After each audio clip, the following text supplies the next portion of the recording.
দর্শক, আমার মতো বেশি হার্ডওয়ার্ক করবেন, তাহলে আপনারা শরীর বাড়বে, শরীরে এগুলো মাংস বাড়বে।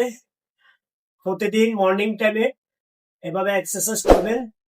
দেখতে পারতেছেন আমি প্রতিদিন সকালবেলা ঘুম থেকে উঠে উঠে এভাবে এক্সারসাইজ করি, তাহলে স্বাস্থ্যে অনেক অধিকারী হবেন। আমার স্বাস্থ্য দেখুন আস্তে আস্তে বাড়তেছে। আমি আগে ছিলাম 40 কেজি, এখন হয়েছে 80 কেজি। শুধু এই এক্সারসাইজের কারণে। এটার ওয়েট হচ্ছে 50 কেজি। 50 কেজি ওয়েট দিয়ে এক্সারসাইজ করতেছি। দেখতে পাচ্ছেন এক হাত দিয়ে আমি উঠাইতেছি, এক হাত দিয়ে নামাইতেছি। দেখুন দেখুন আমার মাংস কিভাবে বাড়তেছে। এই দেখুন এই আমার মাংস কিভাবে বাড়তেছে।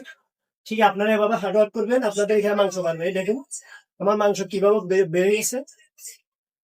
এভাবে প্রতিদিন এক্সারসাইজ করবেন, আপনি হয়ে যাবেন জন সিনা, ব্যাকশো, এরপরে রোমান রেন্স, স্যাট্রোলেন্স হয়ে যাবেন আপনারা। 100 টাইগার হয়ে যাবেন, রক হয়ে যাবেন। তো ধন্যবাদ সকলকে। সবাই মায়ের সাথে দেখে পাশে থাকবেন, নিয়মিত এরকম এক্সারসাইজ ভিডিও দেখতে পাবেন। আল্লাহ হাফেজ।